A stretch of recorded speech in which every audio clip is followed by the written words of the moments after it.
my name is Johannes Roellgen, and I've been farming here for the last 13 years on Tayanga. Excellent. And my name's Matthew Holding. I've been Johannes's agronomist since the year 2000.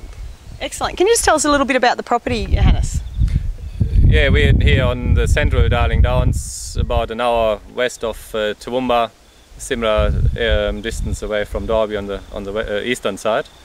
And we've been farming here, as I said, for 13 years. The cropping rotation and mix has been reasonably similar, with cotton our main irrigated crop, and then also some corn, sorghum and winter crops whenever moisture would allow. If we start with pre-crop water sufficiency techniques, what have you been doing to improve water sufficiency pre-crop? Yes, since we are growing cotton always in a rotation with other crops, I guess we look at the best options coming into the year, what areas to use. Sometimes it's best to use cover crop of sorghum or corn to plant into existing moisture. Sometimes we go into long fallow ground. If we can, we try to not do too much double cropping of cotton if we can. What have you done in crop to improve water use efficiency?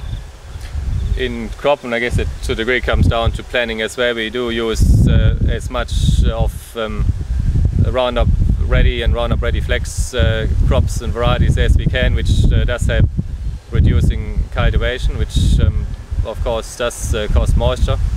Do you know how much moisture that saved you? It's sometimes hard to put a figure on, but many I guess would say that one cultivation would be an inch of moisture or more that you can lose. Yeah, I think we have a general philosophy that with our crops that we want them to be as short a season as possible and as short in height as possible without being too detrimental to yield. I guess our goal is to use a lot of picks, have as much balanced nutrition as we can. Don't try and use too much nitrogen, but not too little. Johannes uses a lot of manures on his farm, as well as some of his starter fertilisers. So Can I just ask, sorry, what sort of manures that you use, Johannes? That's feedlot manure from a beef or cattle feedlot not far from here. So we've been using that since 4 or 5 years, and it seems to be very much a long-term approach that pays the dividends rather than just looking at it just short-term. Excellent. We do a lot of nutrient monitoring, where we look at what nutrients were removed or added over time, so we can actually see how our soil health is actually going. So it all goes hands in hand. The most water inefficient crop is one that comes into early January and runs out of nitrogen, or grows too tall and we don't get the benefit of the yield, or it dies from fusarium or some other type of disease. So you've got to get those basics right first before you can go any further. And yeah, I guess monitoring would be another main thing as well. We do take soil moisture probes twice a week during the main irrigation time, and I guess that gives us a good indication on how quickly the crop is using water, and once it approaches stress times to be right on the mark with irrigation timing. We installed an irrigator 4 years ago, and mainly to try and overcome those issues where we can apply small amounts of water rather than having to always apply just a full profile of moisture with flood irrigation. Have you had any cotton crops under that lateral move?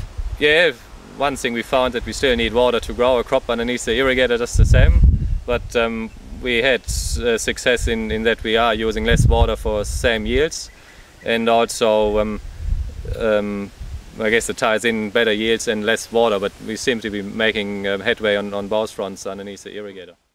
We've found an increase of 25 to 30% water use efficiency underneath the irrigator, which again might be or is a combination, because we do manage stubble differently underneath the irrigator, as well as the whole watering regime underneath the irrigator would be contributing to that. And what improvements have you seen across the farm? Yeah, I guess we do know about our worst fields, which seem to be very reliably coming in on the bottom end of the scale year after year, and which in itself is interesting because you can very much put your finger on what is going on. It's usually flatter slope and heavier soils, and a combination of both. So and that has helped us over the time, I guess, to gradually increase our water use efficiency in tackling those issues on a paddock by paddock basis. it's certainly not easy sailing at all. Like we're in a whole new world here of having to learn an awful lot of new areas, and we certainly are not going to learn it overnight. And it's not right to say that if you install a lateral move, there's not going to be a lot of problems you've got to come with as well. Obviously, you can see the benefit at the end, but to be realistic, there's a lot of things there that we still need to learn a lot more about.